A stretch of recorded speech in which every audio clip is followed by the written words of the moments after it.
Bueno, buenas tardes. Estamos contentos con esta actividad de esta tarde.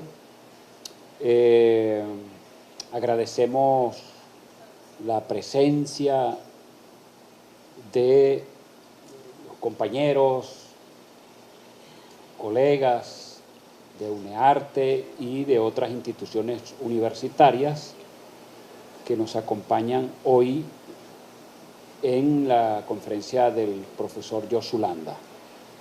Al lado del profesor Landa, ese señor con bigote y barba, está la profesora Exijual Mirabal, quien es nuestra directora de estudios avanzados. Yo voy a dejarlos con ella para que presente a nuestro invitado, el doctor Josu Landa, y demos algunas claves sobre la conferencia. La doctora Mirabal acaba de llegar de la ciudad de Sanare, donde suele residir, pero hoy nos vino a visitar. Adelante, profesora. Le agradecemos mucho a nuestro invitado, ¿verdad?, que esté con nosotros. Este es un programa nacional de formación en artes y culturas del sur y ha sido una de las aspiraciones que podamos establecer vínculos con otros países de Latinoamérica y países del sur, de este sur geopolítico del que nosotros estamos considerando en este PNF desde una mirada descolonial. Aunque yo le decía al profesor Gregorio Valera, que realmente tienen una trayectoria de trabajo conjunto con el profesor Landa, preséntalo, es un doctor de la Universidad Autónoma de México, y realmente y pensaba que era el profesor quien iba a hablar del profesor Landa antes que él comenzara su intervención. Yo realmente quería tomar la palabra es para contextualizar esto en lo que hemos venido trabajando nosotros desde los planes de formación, desde las distintas unidades curriculares. Porque el tema que se aborda hoy es un tema que nos va a hablar de la modernidad. Y nosotros que hemos estado empeñados en ver una mirada desde otro lugar de enunciación, es importante que nosotros conozcamos lo que significan los otros horizontes y inclusive los horizontes en que nos hemos formado todos en otros espacios, desde la escuela primaria, desde el bachillerato, en las carreras universitarias, y estamos en este proceso formativo aspirando ver una propuesta o construir una propuesta desde los trabajos de investigación, desde los vínculos, desde el hacer cotidiano en el ejercicio de la docencia, en la creación, ¿verdad? Y creo que el trabajo de hoy que nos va a exponer el profesor va a ser importante para eso, para nosotros agudizar nuestra mirada y saber desde dónde estamos trabajando, desde dónde estamos queriendo construir estos horizontes epistemológicos, desde dónde nosotros vamos a resistir, como estamos haciendo como pueblo venezolano, como pueblo que solo no lo vamos a hacer, sino desde ese hermanamiento con otros países. Por eso nos parecía bien importante, y en esta conversación preliminar con el profesor, me decía, ¿cómo se siente? ¿Cómo están? Y entonces realmente de eso se trata, de mirarnos a los ojos, de que vengan otros compañeros universitarios, estudiantes, profesores a nuestro país y veamos en qué estamos. Porque una de las cosas que yo le decía, que aunque la audiencia de hoy no es representativa de ello, es que nosotros no tenemos casi deserción. o ninguna deserción en el PNFA mínima. Aquí la gente está entusiasmada estudiando, mientras otras universidades en pregrado y posgrado está ese giro, ese torbellino que expulsa a la gente. Aquí más bien estamos nucleando y abrazándonos para aprender juntos, para ver de qué manera nosotros resistimos, transformamos, y bueno, con la esperanza siempre de que de esta gran guerra económica en la que estamos sometidos podamos vencerla y realmente estar preparados filosóficamente desde un conocimiento emergente. Es que lo podemos hacer, porque si no, entonces entra la desesperanza, entra la alienación a la cual los medios de comunicación podrían atacar, podrían convencernos pues para eso. Entonces, bueno, les dejo con ustedes al profesor Gregorio. Actividad de esta tarde de la conferencia con el doctor Josu Landa. Josu Landa es un profesor de la Facultad de Filosofía y Letras de la Universidad Nacional Autónoma de México, con sin duda una larga trayectoria e importante trayectoria en esta universidad. Y bueno, van a sentir en el habla de nuestro querido profesor Josu ese acento híbrido, un poquito venezolano y un poquito mexicano. Bueno, realmente Josu es venezolano, nacionalizado mexicano, tiene muchos años, tiene más de 3 décadas en México, y pues toda su carrera académica la ha desarrollado allá, pues. De tal manera que su obra en los campos especialmente dentro de la filosofía antigua, es destacada y tiene obra publicada allá en México y aquí en Venezuela, así como en otros países y editoriales del mundo. Realmente es un honor para nosotros contar con esta cordial presencia, y al mismo tiempo estoy seguro que va a ser muy rica y densa al mismo tiempo en los llamados orígenes del arte de Occidente. Apolo y Dioniso y los orígenes del arte en Occidente. Eso fue una inspiración que tuvo el profesor en una mañana. Entonces él me dijo: no, borra ese título que tú estás proponiendo, Gregorio, y anota este.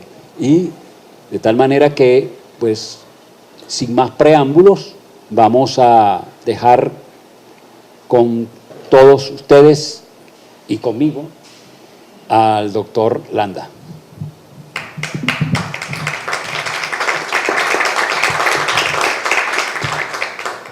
Pues hay que empezar por el principio, que en este caso es el agradecimiento sincero y sentido, en primer lugar, al doctor Gregorio Valera, a Gladys Madrid, que son los puentes, ¿no?, los pontífices, ¿no?, los que hacen de puente aquí, conmigo al menos, y que han hecho posible mi presencia aquí.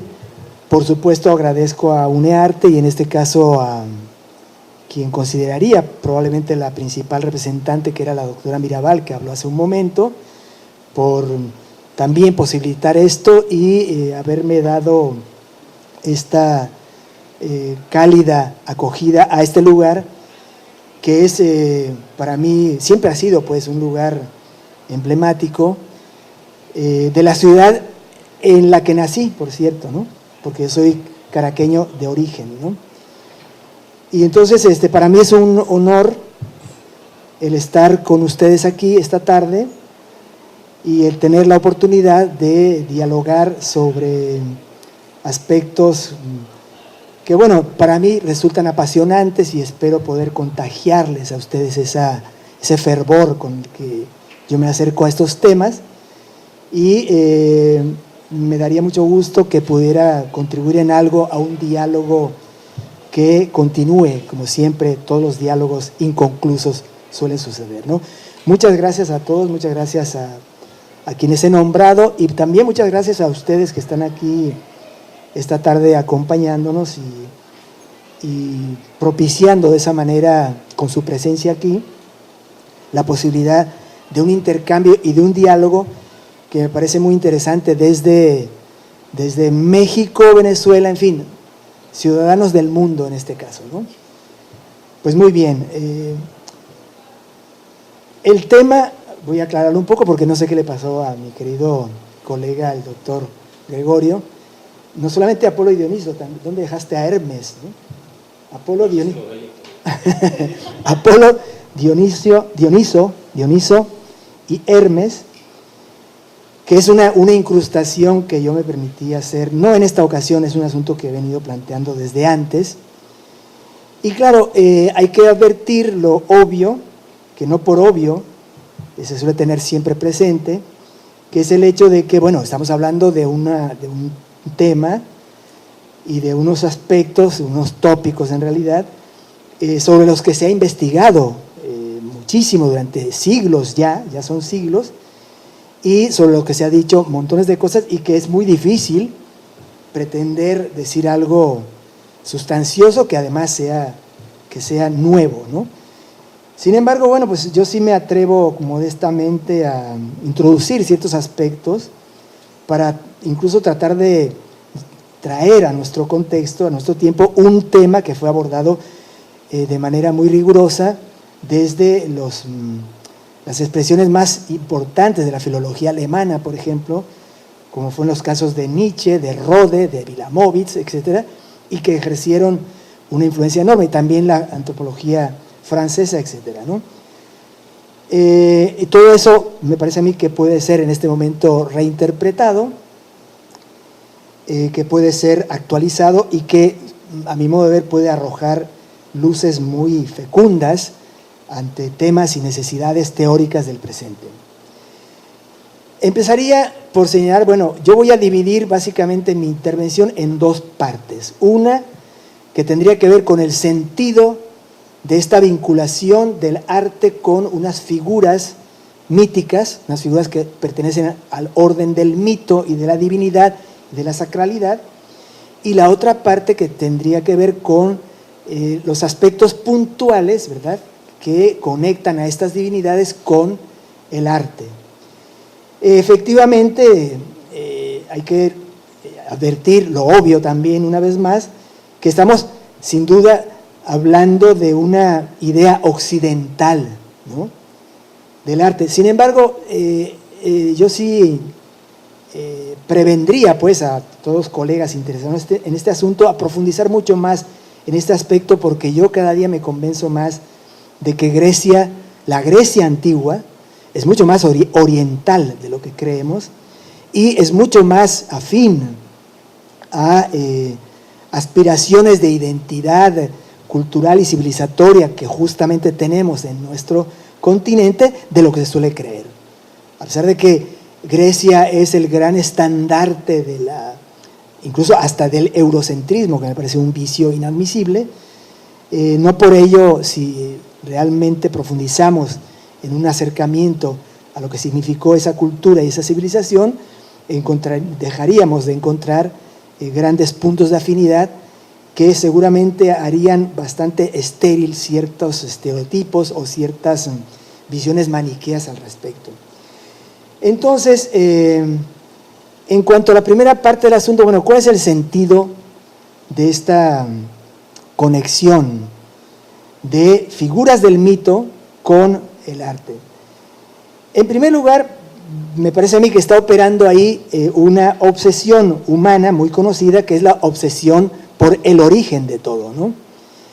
Y claro, aquí no estamos hablando de cualquier banalidad, ¿no? Estamos hablando de una manifestación de lo humano tremendamente importante, es más, de hecho, decisiva desde el punto de vista vital y existencial, que es el arte. El arte es una evidencia, el arte es un fenómeno que tenemos frente a nosotros y requiere, ante el asombro que suscita, ante la admiración que genera, pues requiere explicaciones. Bueno, entonces, en el curso, digamos, de ese afán heurístico, por un lado, y por otro, de proponer, digamos, posibilidades de una idea del origen de eso, bueno, pues está la proyección del fenómeno o del hecho del arte, de la poiesis en griego, en el orden de los mitos, ¿no? Aclaro que en general suelo usar la palabra poiesis y a veces hasta la propia palabra poesía como sinónimo de arte en general, siendo leal en ese sentido al significado griego de la palabra, que no establecía las distinciones que hoy solemos hacer en cuanto a este punto. O sea, cuando estoy hablando de poiesis, me estoy refiriendo al conjunto de las artes, ¿no? De hecho, si vamos a ser más precisos, podríamos decir a las artes que ya estaban contempladas en el conjunto de las musas, que eran las divinidades que concretamente estaban conectadas con la realización precisa de la producción artística.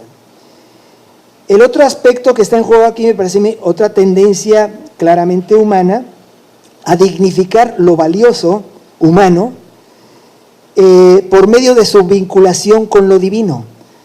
Si nosotros nos enfrentamos a algo que efectivamente estimamos y que, como acabo de señalar e insistiré en este punto, es decisivo para vivir, o sea, porque no podemos vivir sin arte, entonces es normal, es comprensible, podríamos decir que esto que es aceptado, estimado como algo sumamente valioso, se conecte con lo supremamente valioso, que es lo sacral, lo divino, y concretamente con algunas figuras fuertemente representativas de lo mítico sagrado en su vinculación con el arte. Es decir, el ser humano trata pues de colocar lo más genuinamente humano, aquello que nos diferencia claramente de otras posibilidades de seres en el mundo, en un plano trascendente, ¿sí? Y eso lo hace el ser humano de múltiples maneras, entre ellas de manera, vamos a decir, originaria y original, por medio de su colocación en el orbe de los mitos.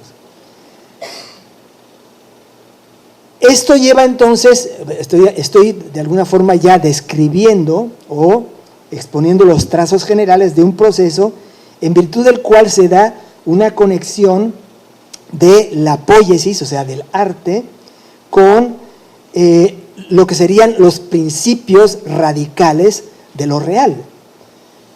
Podríamos incluso forzar la expresión, es decir, los principios ontológicos que podrían cimentar, aparte de explicar, lo que entendemos por realidad.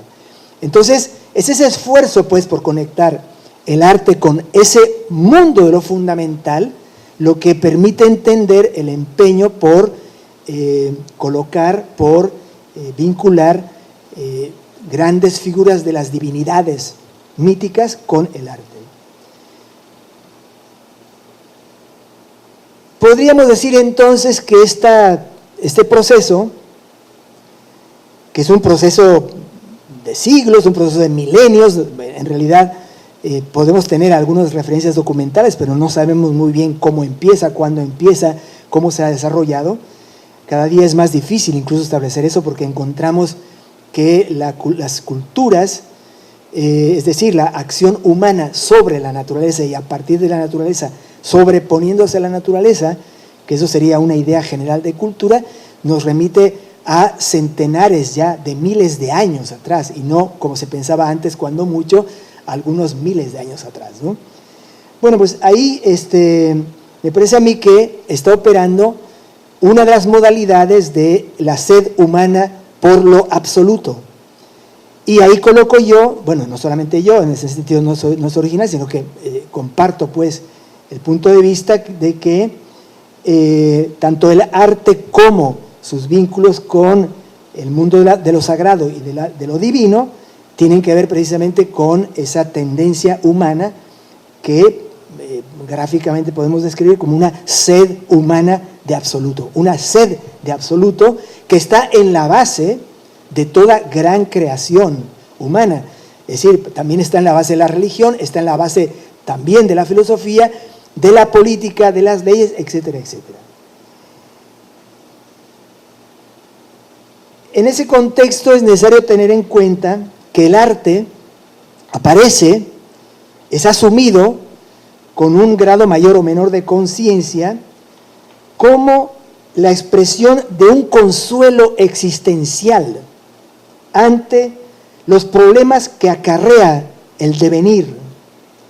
Es decir, la incisión del no ser en el ser, la presencia del dolor, la presencia del sufrimiento, la presencia de toda serie de problemas de carácter existencial que supone el hecho de nacer, el hecho de existir, el hecho de aparecer nosotros en el mundo en el que estamos, como expresión, entre otras, de un afán humano por tratar de superar una escisión con respecto, o al menos un sentimiento de escisión y de extrañamiento con respecto a un punto de origen de unidad primordial del cual se nos habría desgarrado y se nos habría desprendido. Si no tenemos en cuenta esto, pues no vamos a entender ni el sentido del arte, ni tampoco vamos a entender el empeño de vincular a ese fenómeno con este tipo de fundamentos como el que estoy hablando. Entonces, el hecho de que el arte opere como un consuelo existencial ante lo que es, ¿verdad?, ese gran, casi pecado original de caer en el mundo, para decirlo un poco con el lenguaje de Platón en el Fedro, ¿sí? Pues tenemos entonces que procurar una conexión de eso que es tan importante para nosotros, que nos consuela en cuanto a seres humanos en el mundo, por la importancia que tiene en su conexión con lo fundamental y con lo radicalmente real. Ahora, esto se traduce en conexiones, en vínculos y en influencias, o al menos en manifestaciones que son específicas, son concretas y son operantes de una manera efectiva, ¿no?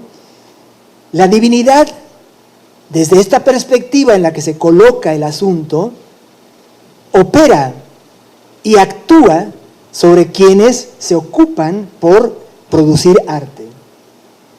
Y en ese sentido, la conexión con la divinidad se explica en la medida en que los artistas en general y los que han reflexionado sobre el arte en general, o los que han tratado pues de relatar, narrar, describir en qué consiste el fenómeno, cuando se han atrevido a preguntar al respecto, se dan cuenta, perciben e incluso podemos decir que experimentan y que viven en los hechos una incidencia directa de un orden de realidad que escapa a sus límites, que rebasa sus límites y que inmediatamente se asocia con un límite sobrehumano, aunque no por ello extraterrenal. En ese sentido me parece interesante la distinción nietzscheana entre lo que sería ultramundano con respecto a lo que sería sobrehumano. Sobrehumano es una divinidad, incluso un héroe es sobrehumano, ¿no? O un daimon, ¿no?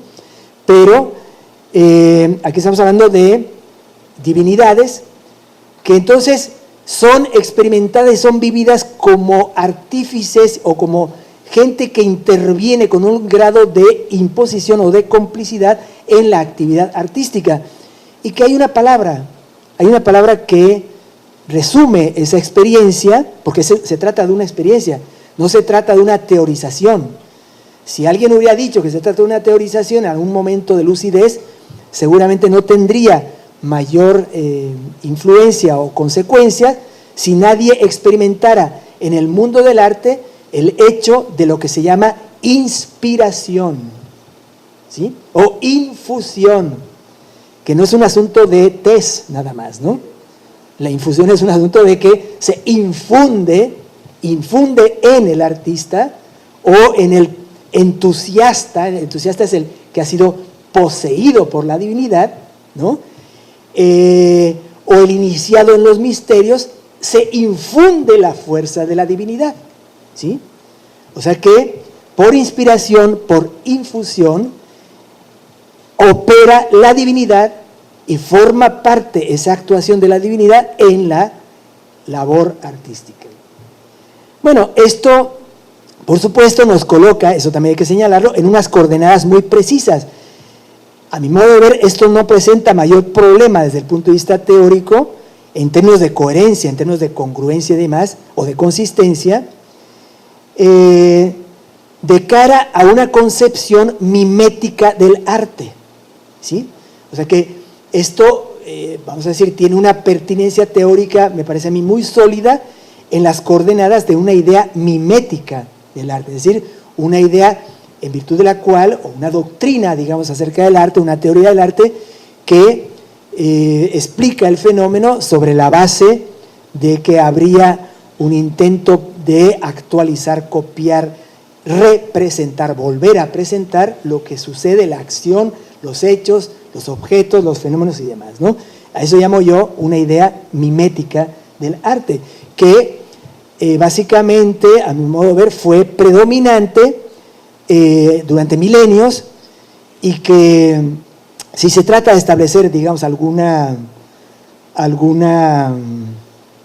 vamos a decir, algún hito en el que habría una situación novedosa, sería muy recientemente, cuando mucho, un par de siglos, cuando mucho, menos de un par de siglos, con la instauración, con la renovación, diría yo, y la repotenciación de lo que suelo llamar el espíritu de vanguardia, un tema que, por cierto, uno de los colegas aquí presentes, Douglas Borges, por ejemplo, ha tratado en su momento, ¿no? Entonces, hasta ese momento podemos decir que lo que predomina es una idea mimética del arte. Ahora, vivimos una época en la que en general, no de manera total desde mi punto de vista, en general prevalece una idea, vamos a decir, post-mimética del arte, y ahí el esquema en el que funciona perfectamente la polaridad Dioniso-Apolo, me parece a mí que se fractura y abre paso a otro tipo de posibilidades, ¿no? Y ahí es donde, por ejemplo, pues me parece a mí que es pertinente colocar la figura de Hermes como un agregado. Podría incluso pensarse en la figura de Orfeo también. Después voy a explicar las razones por las cuales hago esa propuesta. Bueno, si antes no se me viene abajo aquí el pacientísimo y amabilísimo público que tengo delante de mí, ¿no? Bien, creo que es bien sabido que Friedrich Nietzsche es acaso pues el más influyente entre los que señalaron, ¿verdad?, estos nexos entre la divinidad, el mito, el arte y demás, ¿no? Sin embargo, pues eso no quiere decir que sea el único, ni mucho menos que nos quedemos en él, ¿no? Ahora, sí es interesante tener en cuenta lo que me parece a mí son las tesis centrales de su libro, un libro, por cierto, de juventud, que es El nacimiento de la tragedia, sobre este punto, ¿no? Porque, bueno, el influjo de Nietzsche me parece a mí que está centrado precisamente en estos 3-4 aspectos que voy a señalar. En primer lugar, es una conclusión escandalosa en su tiempo, el hecho de que, según Nietzsche, el sentido de la existencia en este mundo es de carácter estético y no ético. O sea, si algo justifica nuestra sufriente existencia en este mundo, es porque existe la posibilidad de una especie de válvula de realización y de redención, cualquier otra palabra semejante, de nuestra existencia y de nuestra presencia en el mundo por la vía de la experiencia estética y no por la vía de una, o no solo al menos, por la vía de una procura de rectitud en el plano ético, por ejemplo, ¿no? El otro aspecto importante es que en esa obra de Nietzsche se da vamos a decir, un proceso muy interesante desde el punto de vista teórico y que a su medida se realizó durante prácticamente toda la historia del pensamiento y muy marcadamente en la historia antigua. Es decir, cuando estoy pensando en Platón y su acercamiento a la poética o a la retórica, o lo mismo Aristóteles, ¿no? Su aproximación y su reflexión acerca de la retórica y de la poética, en el fondo estaba realizando procesos de carácter teórico heurístico semejantes a los que hace Nietzsche, solo que Nietzsche se va a fijar más en las figuras míticas que en la elaboración de conceptos. Pero en el fondo, Apolo y Dioniso, en la obra temprana de Nietzsche, El nacimiento de la tragedia, ya no son, muchas gracias, ya no son unas divinidades del mito, no son unas figuras de la religión olímpica que tiene una serie de atributos y de cualidades, sino que son principios de la realidad. Es decir, Apolo y Dioniso son elevados, digamos, a un plano más trascendente desde el punto de vista teórico y concebidos ya no como figuras divinas sobre las que se pueden decir un montón de anécdotas, de hechos y demás, sino que Apolo y Dioniso son nada menos que los principios fundamentales no solo del arte, ojo, ¿sí? Porque quien piense que Nietzsche se limitó exclusivamente a dar cuenta del asunto en relación con el arte y sobre todo de la tragedia, que era la culminación, digamos, de la generación artística, la producción artística superior, digamos, de los griegos, creo que está equivocado. O sea, me parece a mí que Nietzsche da la pauta para darnos cuenta de que Apolo y Dioniso son principios de la realidad en su conjunto y por lo mismo tienen una implicación política, ¿sí? Lo cual genera precisamente la admiración del joven Nietzsche en el sentido de que Nietzsche ve en la síntesis de Apolo y de Dioniso que realizan los griegos, ¿sí?, la solución a los gravísimos problemas que, como sucede en todas partes del mundo y en todo momento, incluyendo nuestro presente, genera la lucha de clases, ¿sí? Así que me parece a mí, aunque jamás hablaría Nietzsche de lucha de clases, ¿sí?, en los hechos nos está diciendo que la tragedia griega es la fórmula griega de superar la confrontación, el conflicto, la fractura social, que permanentemente forma parte de cualquier comunidad y cualquier sociedad. Sería muy interesante, bueno, yo puedo decir muchísimas cosas que no voy a ir diciendo porque si no nunca terminaríamos, pero si ustedes están interesados en cualquier momento, me encantaría, por cierto, permítame este pequeño paréntesis en este momento, debía haberlo dicho al principio, me encantaría que participaran, que preguntaran, que comentaran, que intervinieran, pues, más allá de lo que yo diga y que se suscitara realmente un diálogo, ¿no? Bueno, entonces el otro punto, ya estoy señalando, voy a recapitular, el sentido estético de la existencia, Apolo y Dioniso como principios de la realidad en su conjunto. Después la otra tesis es la idea de que estos dos principios que operan como polaridades que se oponen, también terminan atrayéndose recíprocamente y conforman una síntesis, ¿sí? Y esto es lo que permite entonces la superación de toda perspectiva ética y la superación de los conflictos políticos, como acabo de señalar. Esto de la síntesis me parece fundamental, el gran logro cultural, el gran logro civilizatorio del mundo griego, que Nietzsche va a descubrir en el hecho muy obvio y muy admirable y muy extraño a primera vista, una vez que uno conoce ciertos antecedentes, de que Apolo termina acogiendo en su propia casa, es decir, en el santuario o en el templo de Delfos, al Dios que prácticamente se presentó con una diferenciación polarmente opuesta y que sin embargo es absorbido hasta la conformación de una síntesis que se manifiesta plásticamente en la cohabitación en Delfos de Apolo con Dioniso. Esa es, digamos, la consumación fáctica, digamos así, mítica fáctica de esta síntesis que acabo de señalar. Bueno, entonces en este contexto las figuras de Apolo, Dioniso, y bueno, me permito que también debe considerarse la figura de Hermes y aún podría pensarse la figura de Orfeo, todos ellos vinculados fortísimamente con las manifestaciones del arte fundamentales de su tiempo,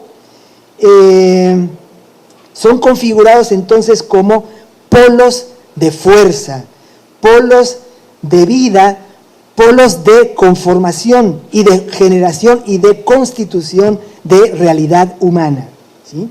Y entonces estamos hablando de aspectos que tienen que ver pues con el centro de lo que nos constituye a nosotros como seres con alguna incluso responsabilidad en este mundo, que es el hacerlo lo más humano posible.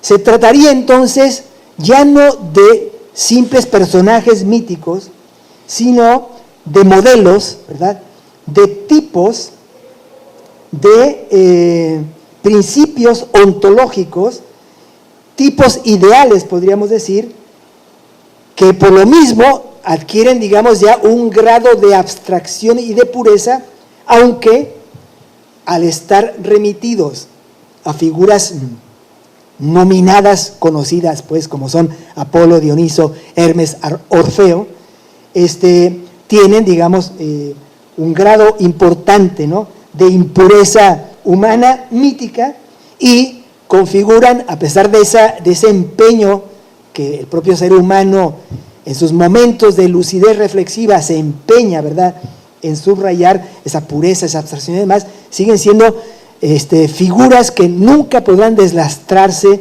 de muchos elementos de impureza, de ambigüedad y sobre todo de pluralidad, ¿sí? De eso estamos hablando.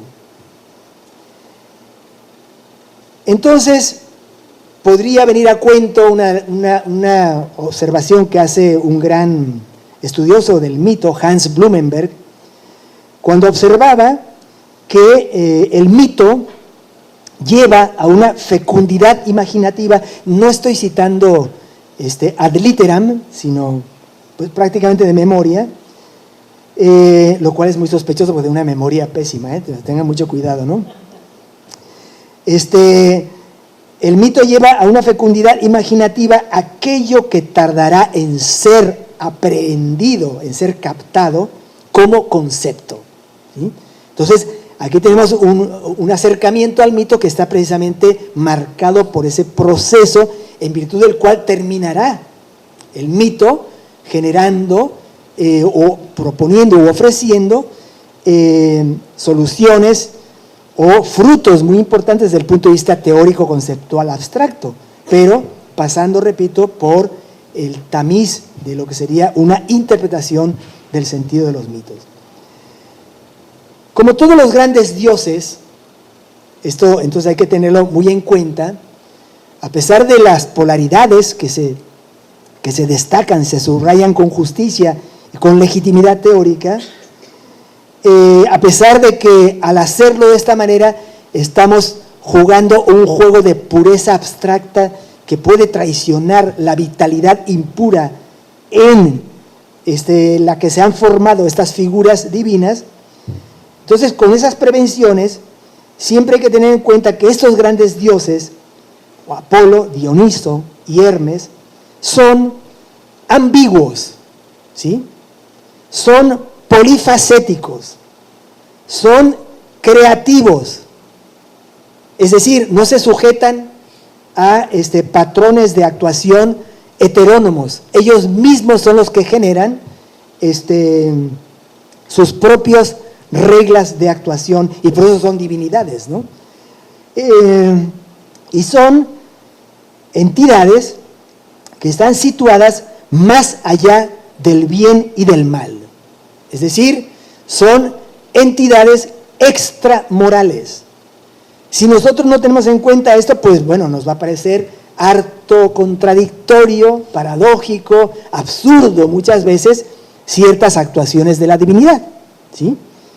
Ahora, si tenemos en cuenta que la manera de ser de los dioses es una manera extramoral, ¿no?, que entre ellos no figuran las restricciones de carácter ético, moral, etcétera, que para nosotros son fundamentales y sin las cuales no podemos existir siquiera. Si no tenemos en cuenta eso, pues vamos a humanizar de una manera infecunda a la divinidad, ¿no? Entonces es necesario tener en cuenta eso, ¿no?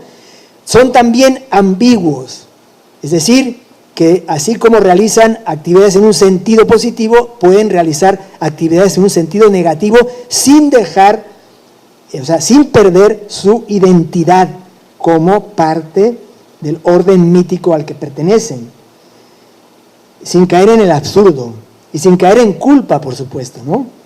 Son polifacéticos, quiere decir que ninguno de estas divinidades, podemos decir, es el dios de puntos suspensivos, ¿no? Hermes, por ejemplo, el dios de la interpretación o el dios de la comunicación. No, eso es una reducción empobrecedora, inadmisible, de la enorme capacidad y de posibilidades que tiene Hermes. No se diga Apolo, no se diga Dioniso, todos ellos son dioses poderosísimos, son, digamos, proyecciones de lo más, vamos a decir, poderosamente humano en lo más poderosamente divino. Entonces, estamos hablando de grandes potencias, ¿sí? De hecho, Apolo es la divinidad más importante después de Zeus en el Olimpo. Y Dioniso, que es un dios extranjero, va a cohabitar, como dije hace un rato, en Delfos con ese dios de esa importancia, ¿no? O sea que estamos hablando de grandes potencias que tienen, digamos, una enorme versatilidad y tienen una enorme capacidad de hacer muchas cosas y que por lo mismo operan como referencias, sobre todo también por su actividad creadora, por su incidencia en el mundo del propio ser humano, en la parte del arte, ¿no? Ahora veamos entonces pasaríamos a la segunda parte que decía yo de mi intervención, que sería, vamos a ver en qué términos concretos estos principios, dioses principios, inciden en el mundo del arte, ¿no?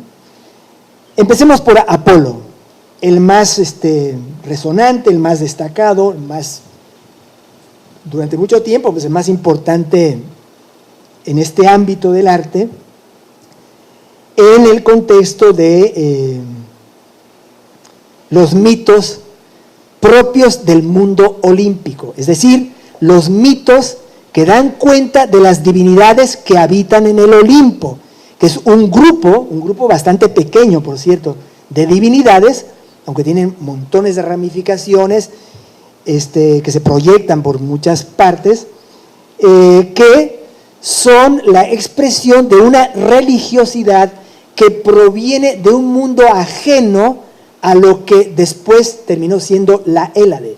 Es decir, los territorios que ocupan los pueblos indoeuropeos que conforman el mundo griego, ¿sí?, esos son pueblos guerreros, invasores, usurpadores, que imponen su poder militar a poblaciones que ya existen ahí y que tienen un orden religioso distinto, ¿sí? Y al hacerlo, bueno, prácticamente sepultan ese orden religioso dominado, se impone una colonización de carácter ideológico religioso y se instaura la llamada religión olímpica. Bueno, pues en el encuadre de la religión olímpica, Apolo es una figura de primerísimo nivel, solo superado por Zeus, que es su padre, por cierto, ¿no? Bien. Bueno, entonces, en ese contexto, Apolo, que es hijo, como acabo de decir, de Zeus y de una divinidad femenina, Leto, incide en el arte en la medida en que es reconocido en ese contexto mítico religioso como la fuente y la emanación del arte mismo. O sea, si hay una fuente y un origen del arte, pues está identificado con Apolo en primer lugar, ¿no? Apolo es la simbolización divina de todo lo que tiene que ver con la luz, con la belleza y con la idea misma de belleza y con los patrones relativos a la belleza, ¿sí? Un valor que hoy, por ejemplo, está muy cuestionado, el de la belleza, pero que en ese momento era el valor fundamental, conste, ¿no?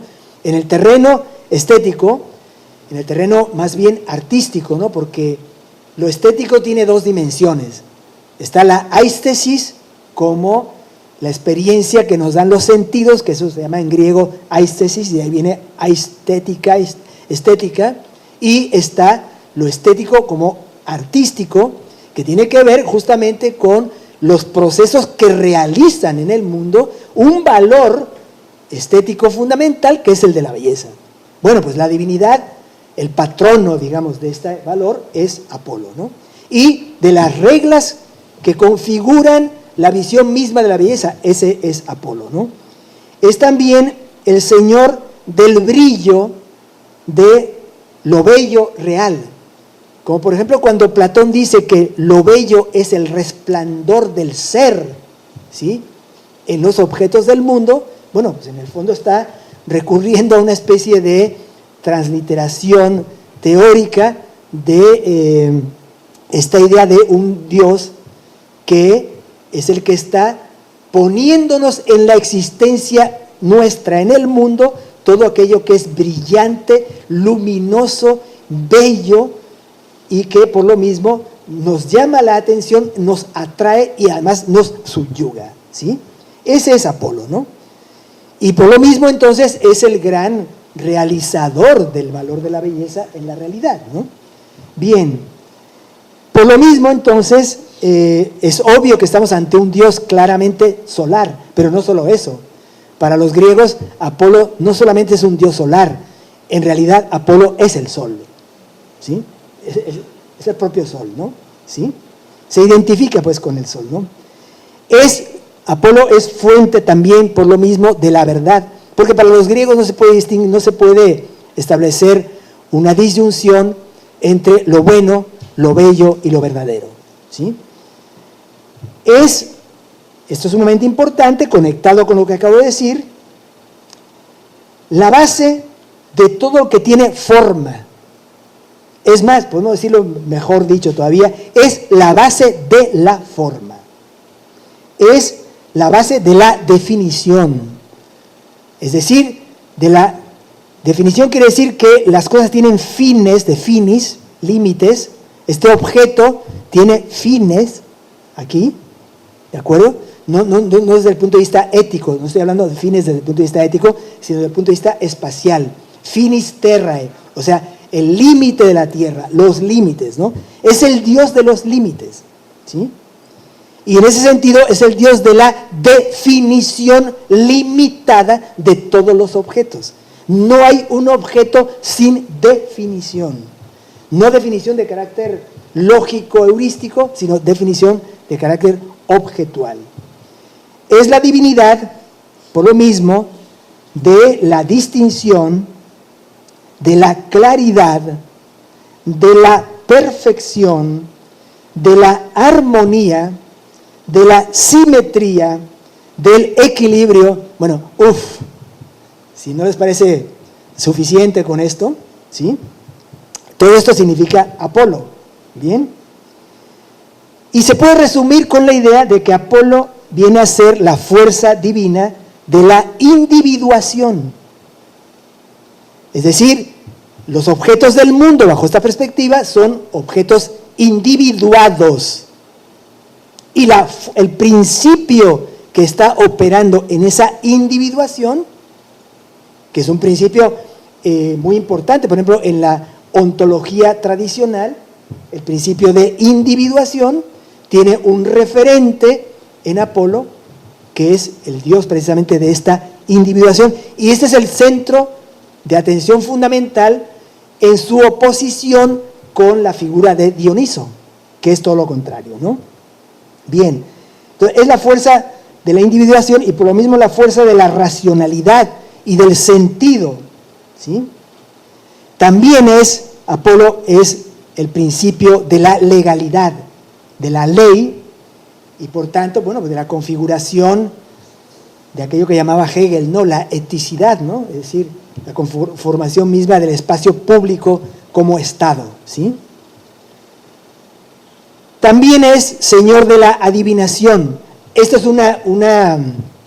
vamos a decir, un poder que todos ellos van a compartir, ¿no? O sea, tanto Apolo como Dioniso como Hermes son divinidades fuertemente conectadas con la adivinación por razones distintas, con bases y procederes distintos y con consecuencias distintas, pero están conectados con la adivinación.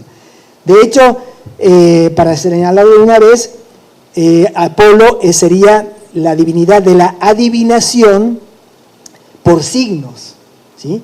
Es decir, hay distintas clases de adivinos. El adivino es una figura muy importante en el mundo antiguo, para que vean que el mundo griego es mucho más parecido al de nuestros indígenas, por ejemplo, ¿no? Que sí creen en la adivinación, ¿no? O a quienes están metidos en montones de religiones y de creencias y tal que tienen que ver con la posibilidad de una conexión con lo divino, ¿no? Bueno, para los filósofos de la época, la adivinación era una labor completamente legítima, importante, que se ejercía y que tomaba muy en cuenta y muy en serio, ¿sí? No hay ningún filósofo importante, no hay ninguna figura política importante, no hay ninguna figura cultural importante en el mundo antiguo que no haya tenido algo que ver con la conexión de la divinatio, como diría en latín, que es la adivinación, ¿sí? Entonces, hay distintos tipos de adivinación. La adivinación por signos es la que Apolo preside. Es decir, yo leo tales formas de las nubes. Esos son los signos tan presentes. Ese es el tipo de adivinación apolínea. Yo abro, por ejemplo, parto en dos un ave y me pongo a escudriñar en sus vísceras y me pongo a leer sus vísceras. Estoy haciendo una interpretación de los signos que aparecen ahí, ¿sí? O las formas, bueno, esto puede llevarnos a cosas muy poco serias tal vez, ¿no? Como por ejemplo alguien que interprete con la borra de café. Bueno, en el fondo es una interpretación de signos, ¿no? Y estaría presidido un poco lejos, ¿no? Un poco lejos. No es lo mismo la Pitia en Delfos lanzándote un oráculo que una lectura de una borra de café, pero en el fondo opera este esquema de la interpretación por signos. Bueno, Apolo preside eso, pero no olvidemos que junto a Apolo, conviviendo con él, cohabitando con él, coexistiendo con él, está Dioniso, que tiene otra idea de la adivinación que ya señalaremos, y Hermes, que también tiene otra idea de la adivinación, ¿no? Bien, como decía hace un rato, los dioses son ambiguos, son polifacéticos, y sobre todo lo de la ambigüedad, y claro, Apolo no escapa, al contrario, ejerce muy bien esta dualidad, porque bueno, Apolo puede ser perfectamente un dios bonancible, amable, perfectamente comprensivo, consolador, etcétera, para los seres humanos atribulados y demás, como puede ser un dios de una terribilidad insuperable, ¿sí? Puede generar quién sabe qué plagas que acaben con comunidades enteras, como también ser el mismo Dios que ofrezca la curación frente a esas plagas y esas calamidades, ¿no? Esto sucede, repito, con estas divinidades que están, como les decía, más allá del bien y del mal. Y por lo tanto, como se trata de poderes, se trata de potencias que quieren afirmarse a como de lugar, no se miden cuando viene el caso, cuando sucede el momento, cuando se trata de una situación concreta, no se miden en recurrir a procedimientos de lo más atroz con tal de hacer valer su poderío, ¿sí? Hay un caso terrible que no les voy a decir ahora para no alargar, salvo que ustedes en el morbo me lo pidan, ¿no? Que es la confrontación que tienen Apolo y Marcias, ¿sí? Apolo, que es el dios de la lira, que le regalará Hermes, y termina siendo el dios de la cítara, que es una especie de superación de la lira, en contra de Marcias, que es un virtuoso de la flauta, ¿sí? Entonces, bueno, lo dejo ahí. Voy a dejarles la cosquilla del morbo, a ver en qué consistió esa confrontación, que es muy interesante para darnos cuenta, como ejemplo, de hasta dónde puede llegar, ¿no?, la arbitrariedad y la prepotencia de una divinidad como Apolo, ¿no? Ahora, en el contexto de Apolo, hay unas entidades que desempeñan una función de primer orden, que ya mencioné hace un momento, al principio de mi intervención, que son las musas, ¿sí? Estas musas son prácticamente los agentes específicos de todo el potencial de generación de arte vinculado con Apolo, ¿sí? Son las entidades que concretan el influjo de la visión apolínea de la realidad y del poder apolíneo en el mundo del arte, o en el mundo a través del arte, sería tal vez más preciso decir, ¿no? Son entidades que presiden cada una de las artes que se conocen en la época antigua, es decir, hay una musa, por ejemplo, del teatro trágico, del teatro cómico, de la epopeya, también de la historia, de los saberes más diversos, de la propia música, de lo que terminó llamándose música, aunque en el fondo todas estas artes son músicas porque son de las musas, ¿no? De hecho, por eso no debe sorprendernos que Platón diga en República que la filosofía es la mejor música, con perdón de los músicos potenciales aquí presentes. Supongo que habrá alguno de ustedes aquí que esté vinculado a la música, ¿sí o no? Sí, ¿no? Ok, ¿no? Entonces, bueno, Platón va a decir que la principal música es la filosofía. O sea, esto porque conecta con lo que acabo de decir, ¿no? Todo lo que tiene que ver con el mundo apolíneo, que pasa por el tamiz del filtraje o la realización específica que las musas ponen en práctica, ¿no? Presiden, como decía, todas las artes y todos los saberes, incluyendo la filosofía. Bueno, las musas me parece a mí que son ampliamente conocidas, no creo que requieran mayor detenimiento, sobre todo si tenemos en cuenta que el foco de atención en este caso pues debe ser la potencia divina con la que están conectadas, que es Apolo. Apolo no es el padre de las musas, ojo con ese punto, es más bien una especie de medio hermano de las musas, solo que con una distinción, si no recuerdo mal, Apolo es hijo de dos divinidades, mientras que las musas son hijas de Zeus con mujeres humanas, ¿no? Entonces eso les da obviamente una posición jerárquica ligeramente inferior frente a Apolo, pero Apolo es el que las dirige, Apolo es el que está permanentemente conviviendo con ellas en todos los terrenos, no solamente en los terrenos propiamente del arte, sino afectivos, íntimos, etcétera. Con todas ellas Apolo cohabita y vive en toda la amplitud de la palabra vivir, ¿no? Entonces son por lo mismo entidades muy fuertemente determinadas por lo que Apolo significa desde el punto de vista del arte. Veamos ahora qué pasa con Dioniso.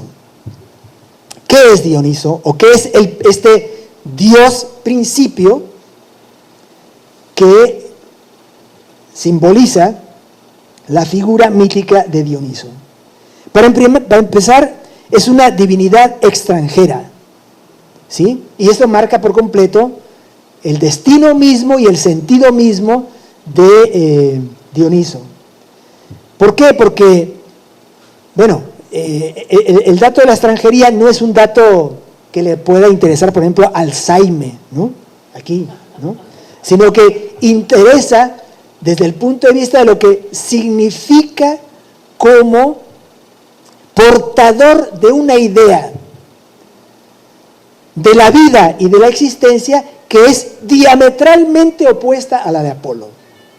O sea, se aparece en ese mundo de la religión olímpica que había logrado un grado, ¿no?, de consolidación, de consistencia, sobre la base de la armonía, del equilibrio, de la perfección, de la belleza, de toda serie de valores que dije hace un rato.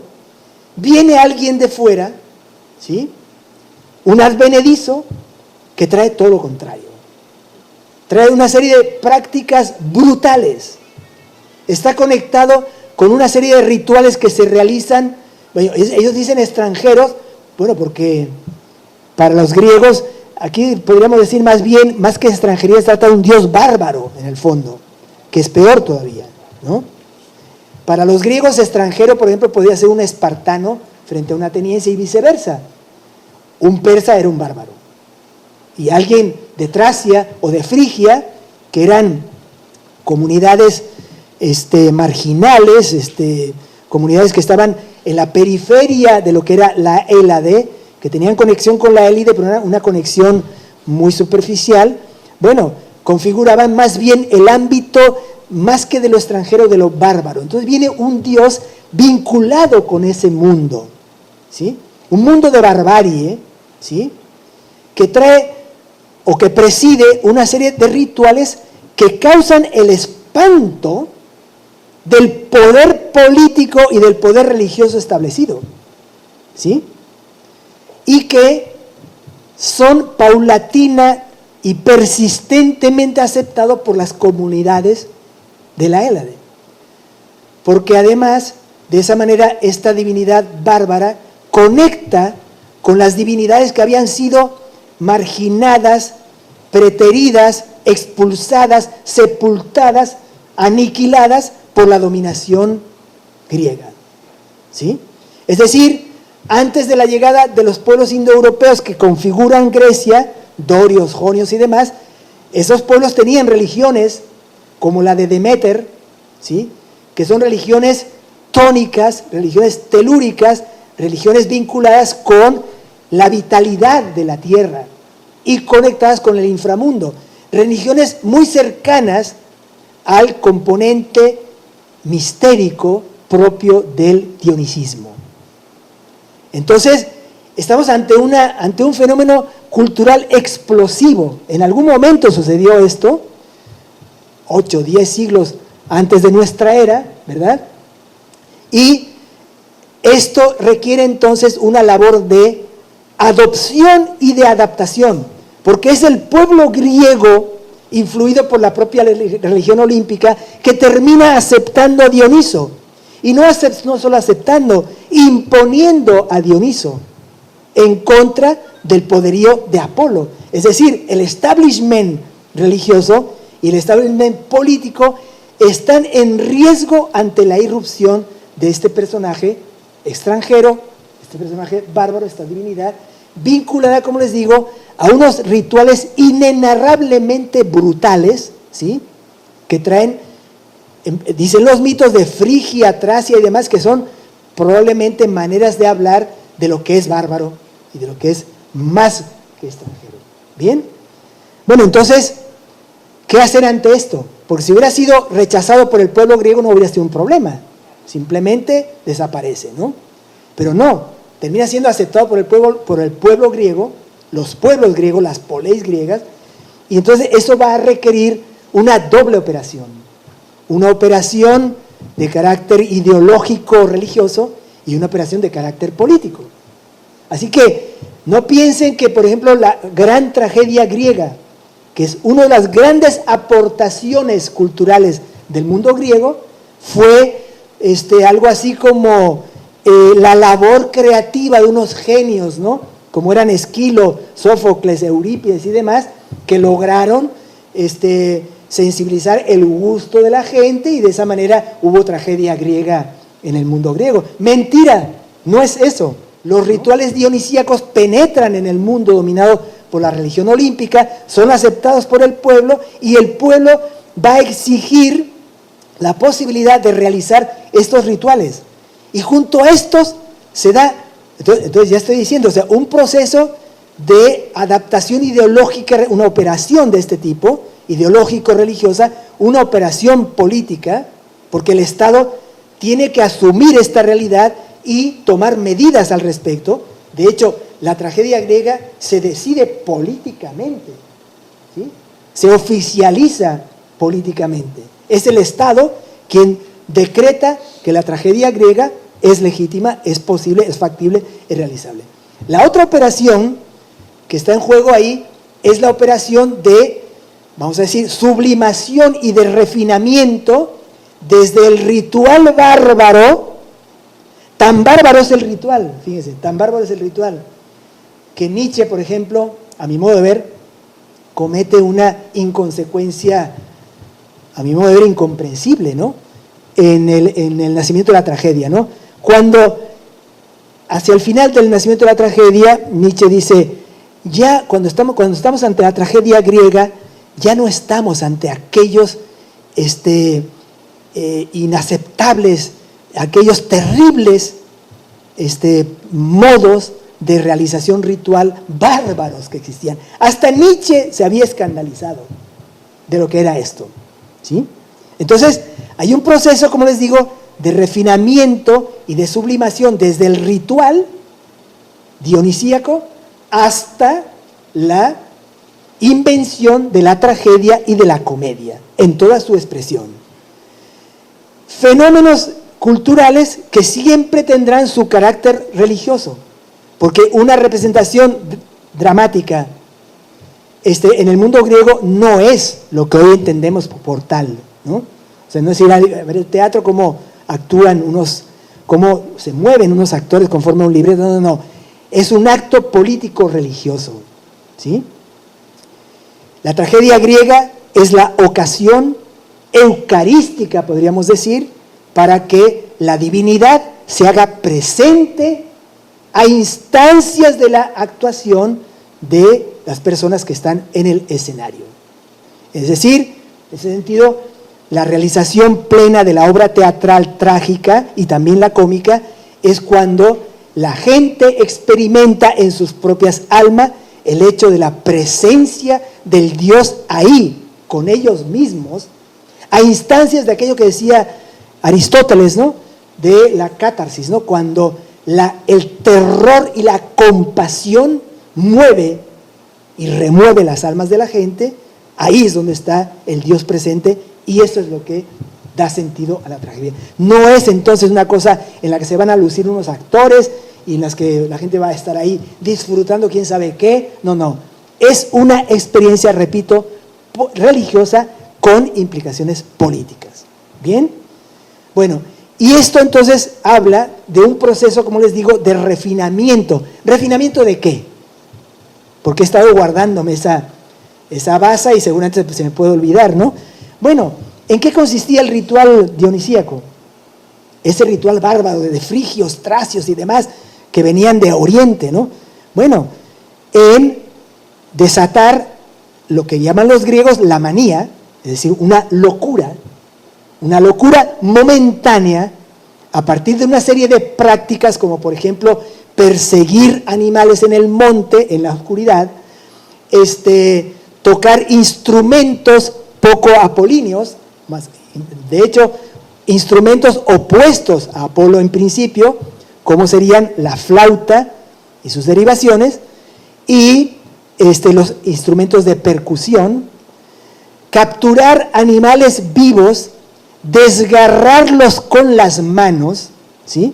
Pueden ser toros, pueden ser chivos, pueden ser zorros, pueden ser animales, muy especialmente el toro, ¿sí? Desgarrarlo con las manos, comer su carne cruda, beber su sangre y gritar himnos en favor de Dioniso, Eboé, Eboé, Eboé, ¿sí?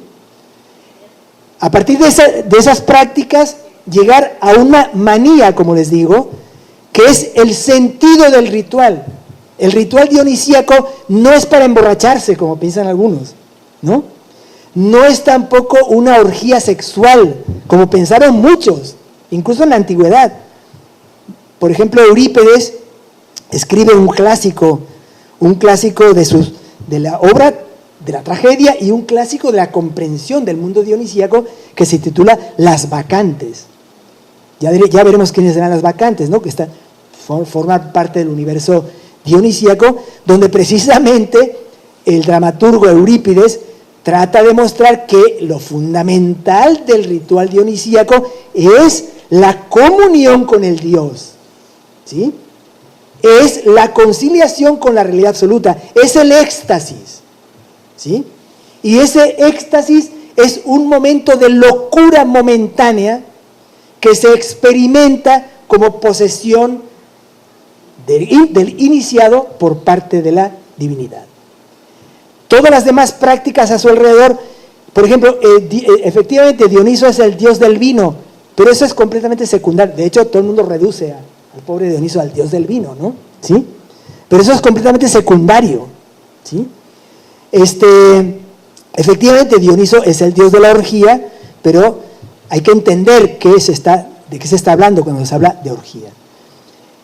Ese proceso, entonces, de refinamiento de un ritual tan completamente, tan brutalmente opuesto a lo apolíneo, ¿sí?, es lo que permite entender que Dioniso termina finalmente cohabitando con Apolo en el oráculo de Delfos. Conclusión, entonces, que Apolo toma necesariamente muchos aspectos de la existencia a la luz de lo que significa Dioniso, y lo mismo Dioniso. Conclusión 2, que en este mundo, en esta existencia, no podemos vivir sin la potencia vital, ¿verdad?, que Dioniso encarna, y sin la potencia formadora, estructuradora, organizadora, diferenciadora, que nos extraiga de la indistinción caótica dionisíaca para poder vivir. No podemos vivir sin forma. Y bueno, por eso tenemos aquí una universidad para eso. Esta es una universidad de las formas, ¿sí?, en las que se concreta el arte, ¿no? Eso es triunfo de Apolo, ¿sí? Pero no solo él, sino acompañado, inmediatamente seguido y indisociablemente vinculado con Apolo. Entonces, fíjense cuántas operaciones tuvieron que hacerse para que este dios bárbaro pudiera entrar en el Olimpo. Por lo menos 3 que ya señalé, ¿no? Bien. Sigo entonces. Otra cosa muy importante, de esto, por ejemplo, nunca se enteró Nietzsche, nunca pudo conocerlo. El dionicismo vendría a ser una, vamos a decir, recreación mediterránea de el shivaísmo de la India.